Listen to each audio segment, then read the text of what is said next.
Jim Manning joins me here today, and you can check out his podcast by going to PassiveWealthShow.com. That's PassiveWealthShow.com, and it's going to be a clickable link in the show notes.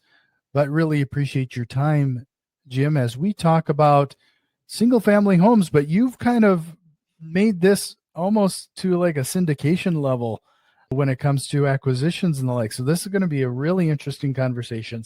Most of the syndicators that I have are dealing with large multifamily properties. So I'll be kind of curious as to what you're doing and how you're doing it.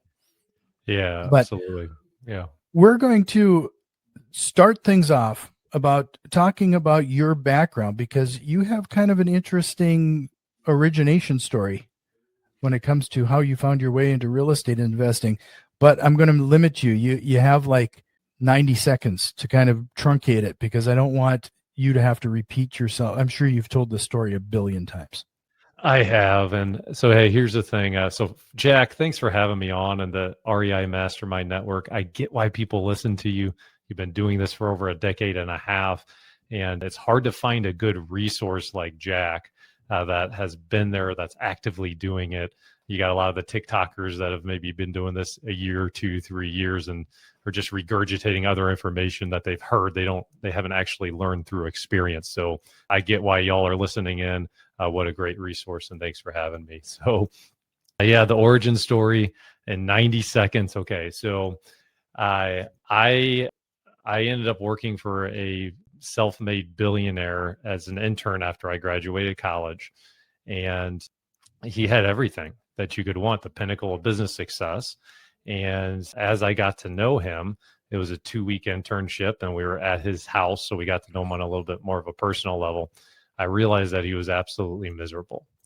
And that led me down a path of saying, hey, well, I want to achieve business success and also not give up my entire life in the process.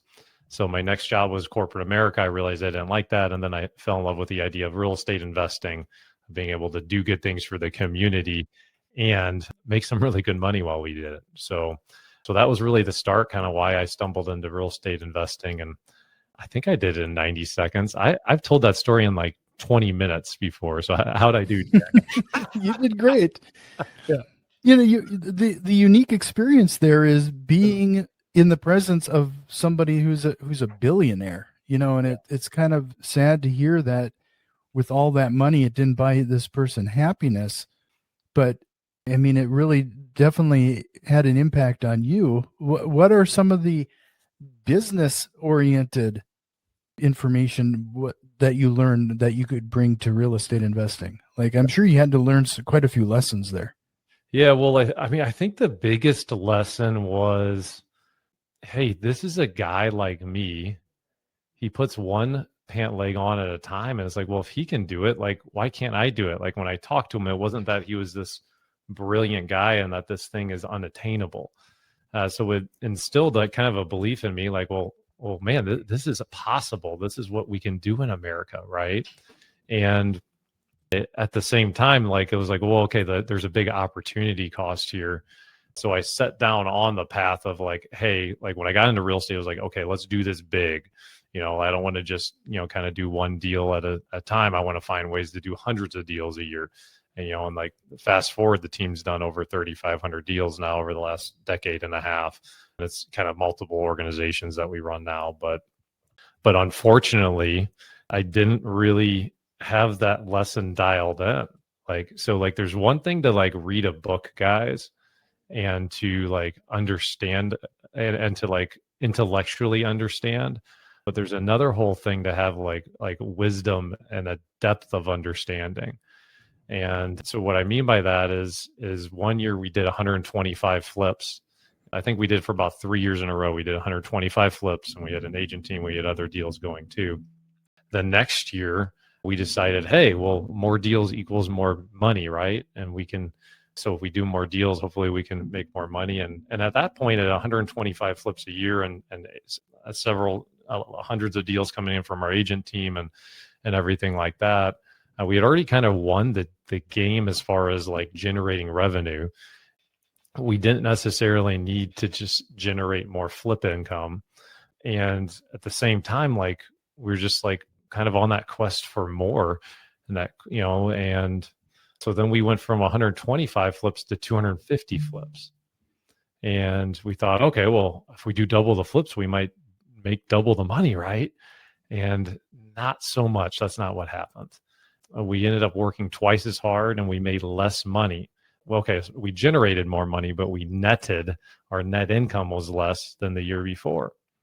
And then we started realizing, well, wait a second, like this thing, like we were very blessed that we bought the properties right. But what we didn't factor in was that there was an extra 6 months of holding time because we couldn't touch. We had 3 full-time construction managers, and we could not. We had so many extra properties than what we're used to doing. We could not touch these properties for 6 full months. That's mowing bills and landscaping bills. That's insurance. That's taxes, and it all adds up, right?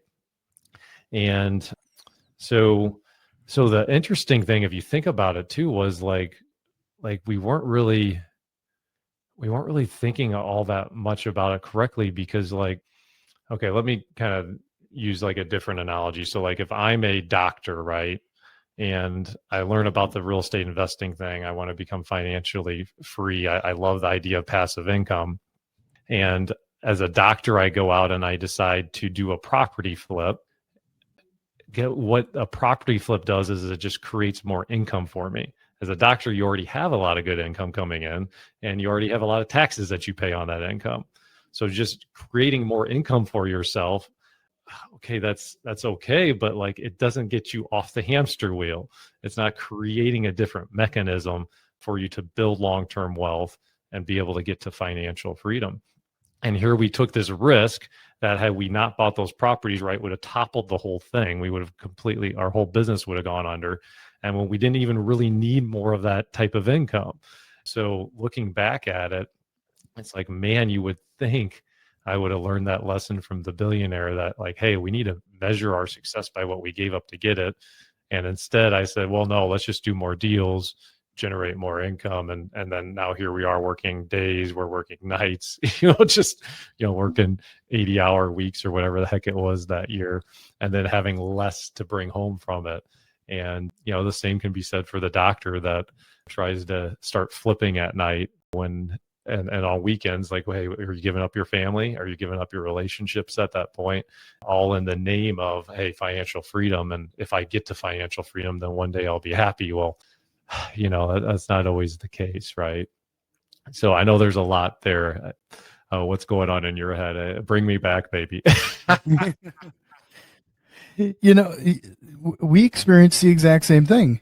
It was a volume, and at a certain point, it was almost the adrenaline rush of getting the next property under contract, and it wasn't taking a second and saying, okay, does this hit all of our requirements?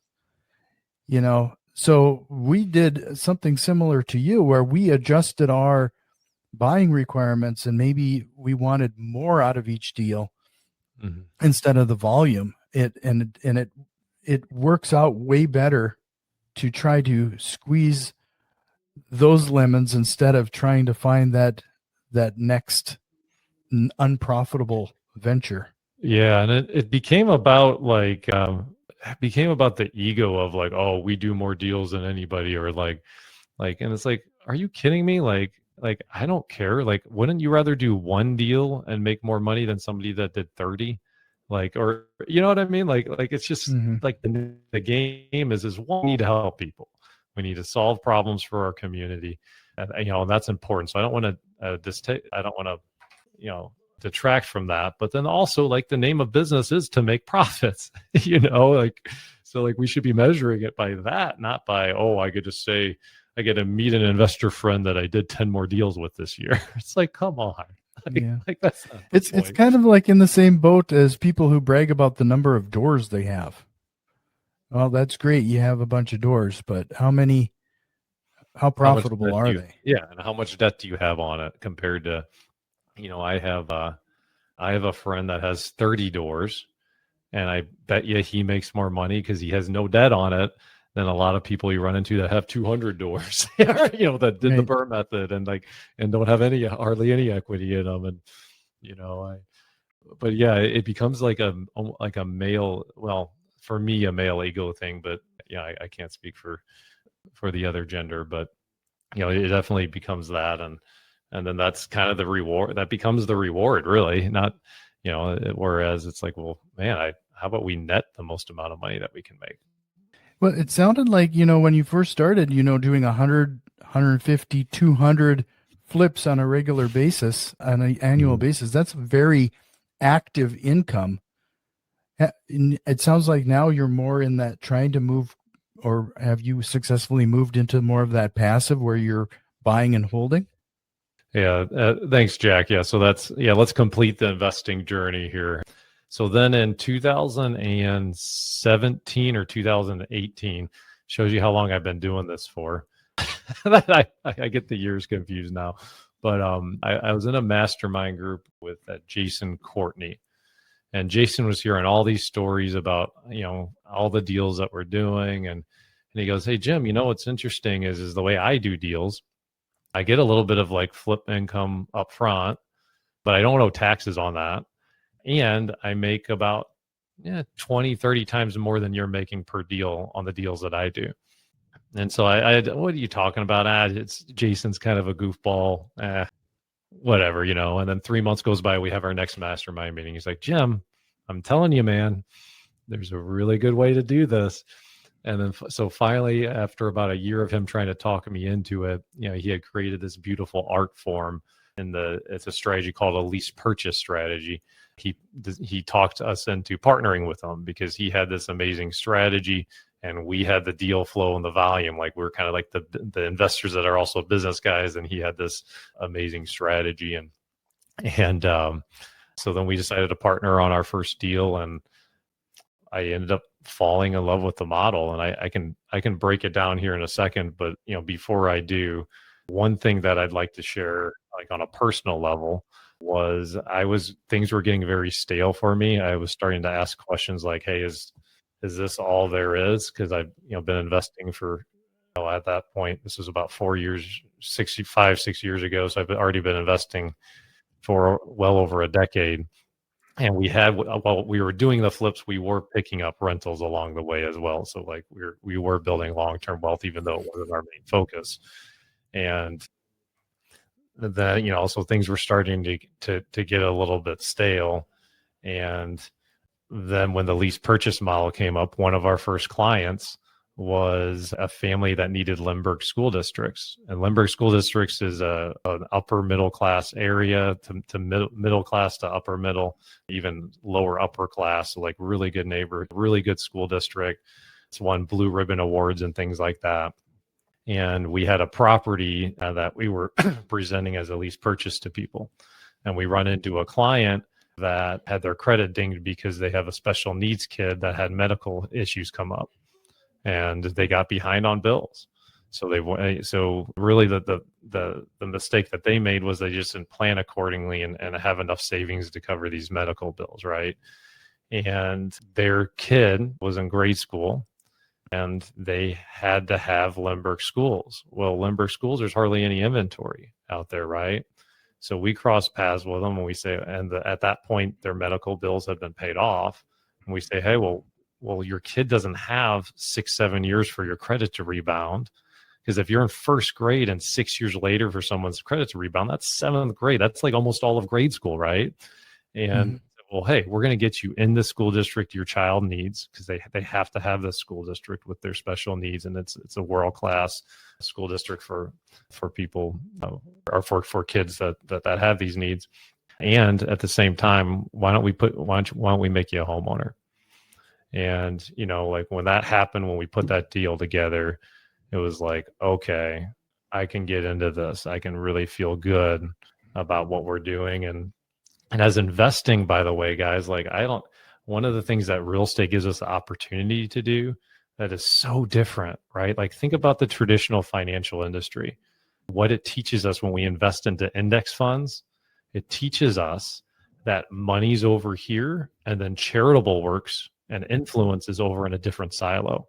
And we're going to invest to make money, because if you're investing in a macro level index fund, like that's just about making money. Let's be, like our brains can't comprehend, like what those different companies are doing, if they're providing value or not, and or at least mine can't. I'll just speak for myself. And then charitable works is over here.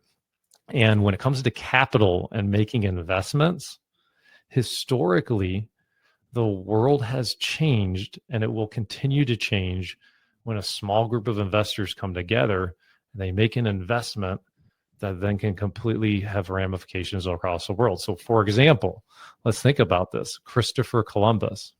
What would the world look like if he got an investment from the King of England instead of the King of Spain? There's parts of this world that literally speak Spanish now, and his group of his investor, his backer was the King of Spain. And what a perfect example that is of the influence our investing can have. And so what I've fallen in love with the lease purchase model is, man, it's the opportunity to really do good and influence my community, to help people that have maybe had a one-time life hardship, and at the same time to make some profits while we do it. So like, you could call me a pragmatic altruist. I enjoy both ends of both making money and running a business, and also investing for an influence. And real estate, there's a lot of different avenues that can provide that influence too, if you do it right. So anyway, it's really become a new passion, a new calling.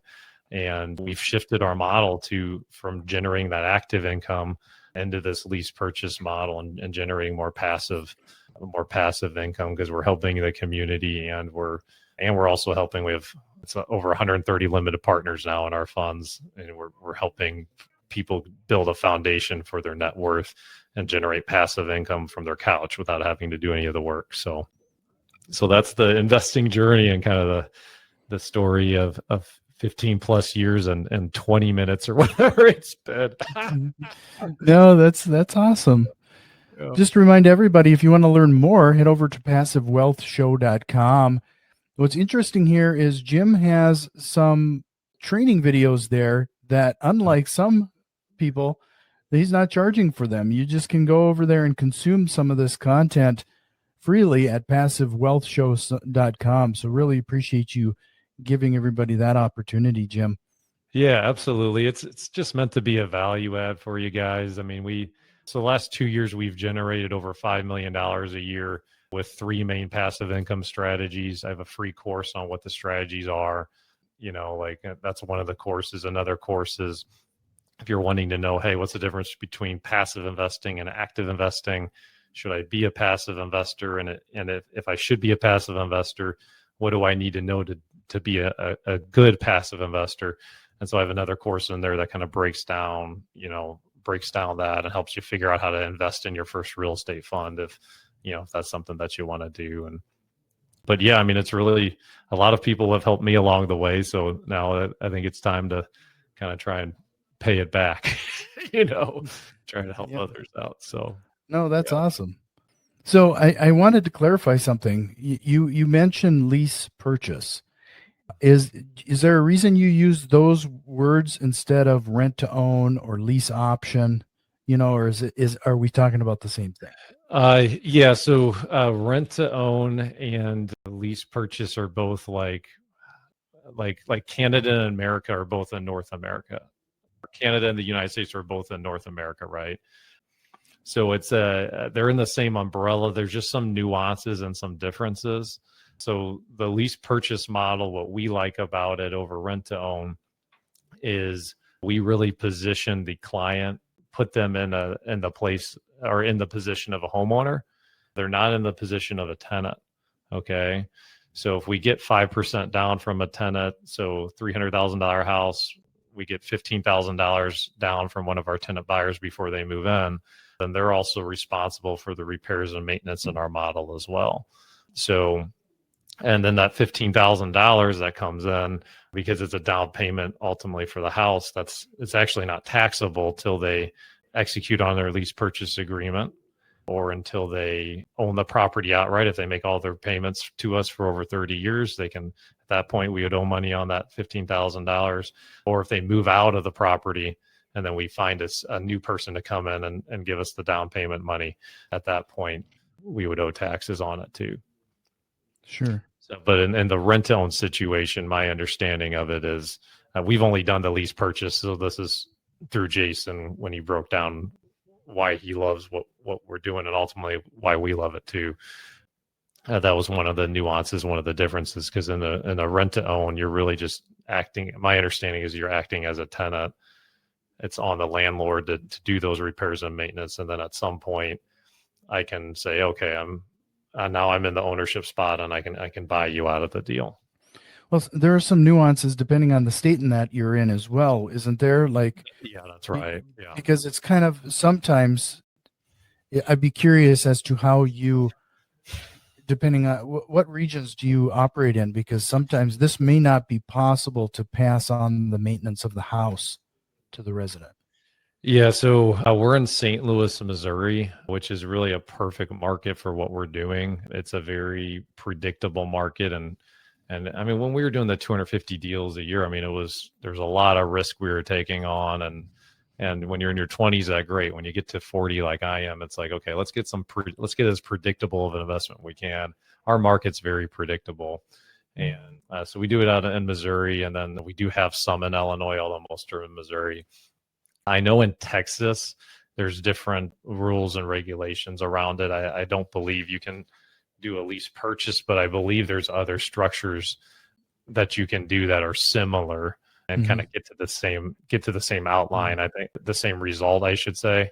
It's just Mitch Steven down in Texas is notorious for that. That's what his main focus is down there. I'm sorry, who'd you say? Mitch Steven.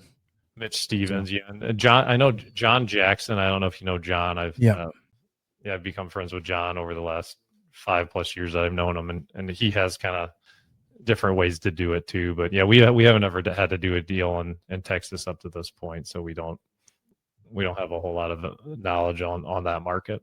Sure. Yeah. No, it's interesting then. So in your part of the world, you can pass on this ownership, and what do you have? What do you manage then? Like, what part of it do you still have control over?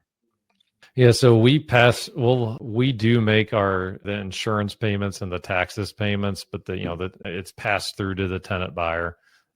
So we make sure we manage that. I mean, we're collecting the money from them as well, obviously. And I mean, I wouldn't say so. The agreement is that they're buying it as is and that they'll do 100% of the maintenance.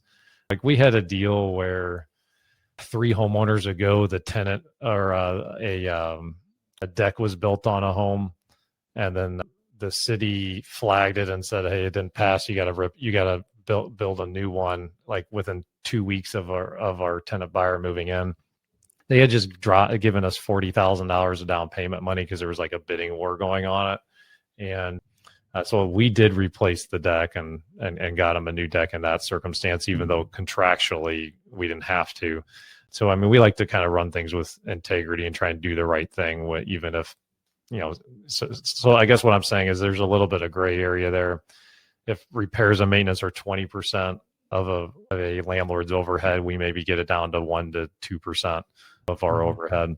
So like, I mean, I really do love this model. So like to put into context, last year we had over $25 million of real estate into our fund at the time. And through the first 3 quarters, we had $4,500 in repairs and maintenance. And I have two families that I own just kind of on my own, not with the co-founder of the company. And I got hit with $20,000 on those 2 properties versus the 100+ houses. We only had $4,500 in repairs and maintenance. So it doesn't eliminate it, but it does dramatically reduce it. Mm-hmm. Yeah. Yeah. It's always interesting how people do this type of thing. The terms that you have laid out, you talk about a pretty sizable down payment. Mm-hmm. What do you do with that down payment? Is that something you put in kind of an escrow for that particular property? Do you take some of that as profit? How does that piece work? Yeah, I mean, within our fund, I'm not actually sure how we're doing that. I have a different team member that handles it. So I can talk about on an individual level, you do have to have the deal. Like if it's just Jim Manning and it's one deal, let's simplify it. Like if you get $15,000 down, that is a credit towards when they execute the lease purchase agreement. That's a credit. So like if I'm underwater on the deal, like because I just bought it too high, like there is a circumstance where if they execute on lease purchase, I would have to bring that $15,000 to the table, to the closing table, right? Right. So there is, you do have to kind of think through it, and I wouldn't recommend just going to Vegas on it and and putting $15,000 on black or anything if that's the down payment money. But yeah, I mean, so like on that one, I would say think through it. I'm sorry guys. I know this is such the politically, this is like I'm getting interviewed on a podcast answer. I get it, but yeah, I mean, talk to your CPA about it. No, and I don't mean to put you on the spot like that. No, It's you're just, good. it's always, it's the management of some of this, right? That's right. Yeah, you could tell I got a fair enough going on that I have to be thinking about hey, what would my attorney say? Well, I've had other people who've on the show, obviously, that have had similar structures with their business, and in some extreme cases, you get the answer of, I get three profits. I get the profit when I sell it with the lease option, so I get that down payment, so they see that as profit. They get their monthly profit, and then when they exit, they get yet another profit. Yeah. It sounds really good, but I've always kind of wondered, like, there's got to be a bit more involved in this. So here's the thing, okay? Hey, I'm here to speak truth and to help people. So here's the thing. It is really good, but here's the other thing that sounds really good, right? Oh, investing in real estate and the passive income that can come from it. Right. Like it is absolutely, but what happens to us guys? We have a full-time job. Oh, I fall in love with investing, and I have a friend named Tim that has two small kids. He does really well. He keeps getting promotions in the corporate America, right? And he was absolutely on fire about investing in real estate. And he's not like a crazy close friend, but I do really like him. So 18 months goes by, and then I see him again. Tim, what's going on? You were on fire about investing in real estate last time I talked to you. What's happened? Oh, I haven't done a deal yet, Jim. It's like, oh, okay. Well, it makes sense because he's doing corporate America. He has a hobby of umping baseball. He absolutely loves it. He's gotten up to like college umping. I forgot about that part. And he's a dad with small kids. And of course he hasn't done a deal yet. Like investing in real estate requires a lot of time. It's starting a new business. Most new businesses fail in their first couple of years, right? You have to find the deal, negotiate it, get the right contractors, manage the right contractors, get the right property management company, fire them if they aren't the right property management company if you don't want to do the work. There's a lot to it. It is not a free lunch whatsoever. And lease purchase deals are exactly the same way. There's some very difficult components of them to pull off. So HomeWays is the name of a company that we founded that finds these tenant buyers. And I thought, oh, we'll have this up and running in 3 months. We have a hard money lending company. We have this acquisition company. We have the realtors and all that. We'll be able to do this thing in just a couple months and up and running. It took us 2 years to dial it in. And we're like, our leadership team was focused on it. We have really quality team members focused on it full time. It sounds amazing. I promise you to like get the components dialed in and do it in a way that you can scale. It was one of the hardest lists of my career to do that.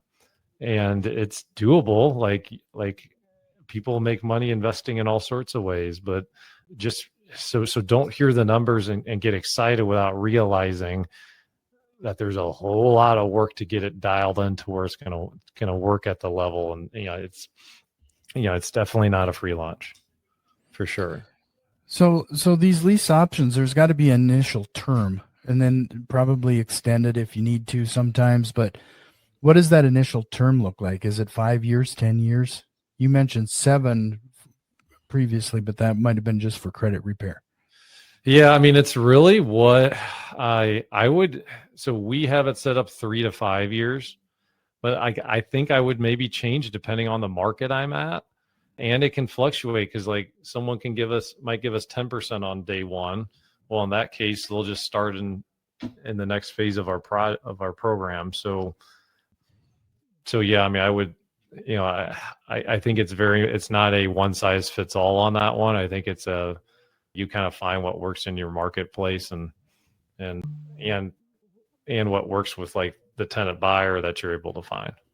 And you've emphasized the importance of helping that buyer. Do you have a program? You kind of alluded, there's a program in place to help them progress towards the actual purchase? Yeah, so there is. So, I mean, one of the big things that I'm all about, guys, is doing things in a way, or just treating others how I would want to be treated. And I don't have so the way these rent to owns and like lease purchase deals are structured typically is you have 3 years or 5 years, whatever the agreement is, to execute on them. And if the tenant buyer doesn't, you boot them out, right? I don't have a problem with that if if Jack, you and I were two adults and and you're the tenant buyer and I'm the owner. I say, hey, Jack, you have 3 years. It's going to be 15 grand to get you in this house. You have 3 years to execute it. If you don't, I'm going to kick you out. This is what it says in the contract. You see how it says that. Okay, are you still willing to do this deal? You sign off, I sign off, and then life happens to Jack. He decides he doesn't want the house anymore, moves out. I think that's okay because I think this is America. I think two grown-ups can sign a legally binding contract. Now, here's the deal, though. There is a potential predatorial component that I'm not okay with. What I'm not okay with is I'm the professional investor, and if Jack's a consumer, like maybe he's only bought one house in his life, maybe he's rented his whole life, so he's not an expert at real estate. And if I go into that agreement and I know Jack has a 0% chance of executing in 3 years, and I'm going to take his $15,000 and then kick him out, I don't agree with that, guys. I don't think that is ethically right. It might be legally, you might be able to legally do it, but from an ethics standpoint, I have issue with that. And so then it gets into a little bit of a gray area on what you can and shouldn't do. And so really so we've designed our program to be set up to where as long as they make their payments and the next up to 40 years, they can own the house. And there's more details than we have time like on this to like get into on this. Mm-hmm. But as long as they end up making their payments, they can end up owning the house outright, which is the deal that every single person that wants to buy a house gets when they're getting a loan. So anyway, I we wanted to do something that took even that a little bit of ickiness or that gray area out of the equation when we set up our program. So they could just continue to renew for the next 40 years and just eventually buy the house through you. Yeah. And that's one of the advantages that we have with our funds, right? Like, I don't know if we'd be able to do that without them, but right. So we can ultimately kind of do the owner financing for a long term. Yeah.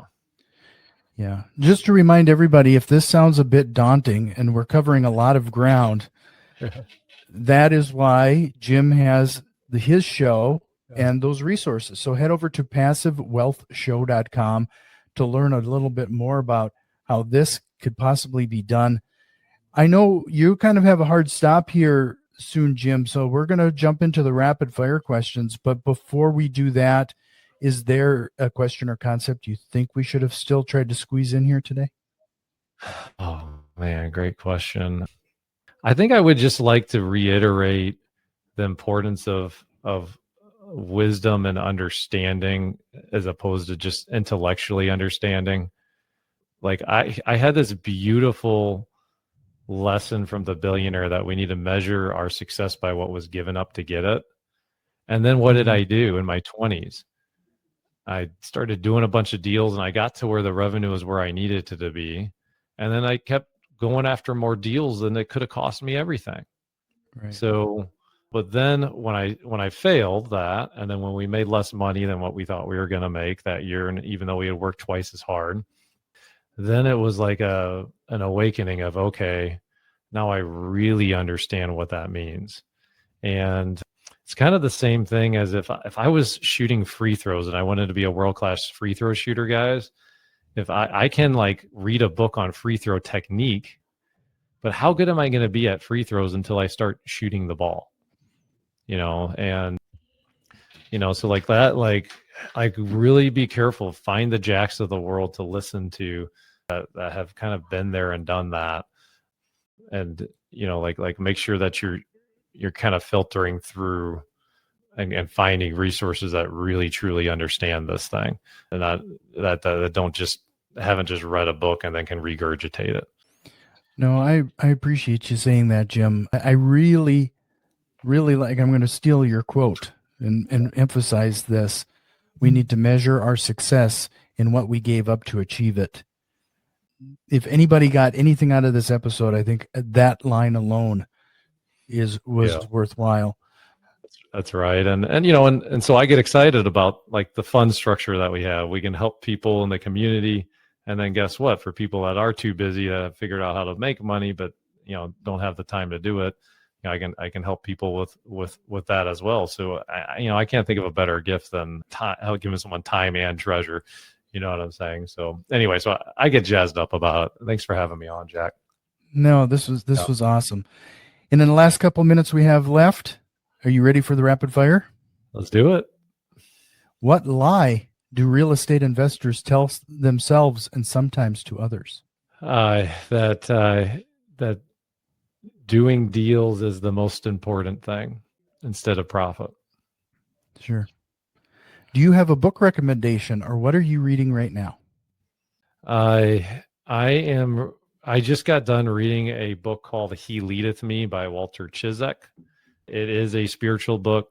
My faith's important to me, and I would recommend that for anybody that's curious about someone else's spiritual journey that has literally got stripped of everything and lived through a prisoner of war camp and what he learned from that. Okay. If you could go back in time and give your younger self one piece of advice, what would that be? Don't be afraid to ask for help. I only did one deal in my first 18 months because my ego blinded me. I didn't want to be the guy that showed up to a RIA or that talked to another seasoned investor and admitted that I didn't know anything. So I thought reading all these books was going to substitute for that. And now what I do, instead of asking how I do something, if it's something that I'm not aware of, I ask myself, who do I know that knows how to do this already? And then I call them up and I say, hey, I'm thinking about doing this. What do you think? And literally they can save me months and months of research and time. So asking for help and developing relationships with others is so critically important. And finally, what single strategy, process, or tool have you implemented that has had the biggest time-saving impact to your business? Well, the biggest thing for me personally is hiring a assistant, which I understand it took me like 4 years before I was comfortable doing that. The biggest thing, like when you're making your first hire, guys, is you should be able within 90 days to know if you're going to get a return on that investment. So I was held back because I was like, man, I don't have $40,000 for a salary. This shows you, this was when 40 was your standard salary for that position. This is how long I've been doing this. I don't have $40,000. So even though I should have hired someone about 18 months to 2 years before I did, I was stuck. And then I thought about it and I said, well, you know what? It's really I just need $40,000 for that, but then divide it into 3 months. It's like, I don't need to, and then I'll know if I'm getting the ROI or not at that point. So it's a $10,000 risk, not a $40,000 risk. And, then I made my first hire and then I kind of kept hiring people. But from like a personal standpoint, I think the biggest thing for me, which is crazy because like I've done all these online tools for tasks and everything like that. I really like to operate with a CRM that has tasks and follow-up, but then also just pen and paper, like writing down my priorities. It has been is just really how I operate and how I get things done. So I guess Jack, a little old school, a little on that. I know you want. Yeah, I no, know you guys want Chat GPT and all this stuff, which I do use. But like, and the biggest thing is just making sure you get to your priorities and you do the work, you do quality work on the right thing. You know, more so than what any technology is going to give you. you do have to grow into it. Like it's one of those things you have to see and treat it as an investment, just like everything else. That's right. Well, Jim, this has been a fantastic conversation. I really appreciate the value you brought to the show. Again, it is passivewealthshow.com. It's going to be a clickable link in the show notes. Great to meet you, Jim. I hope you'll come back again. Absolutely. Thanks, guys. Have a good one.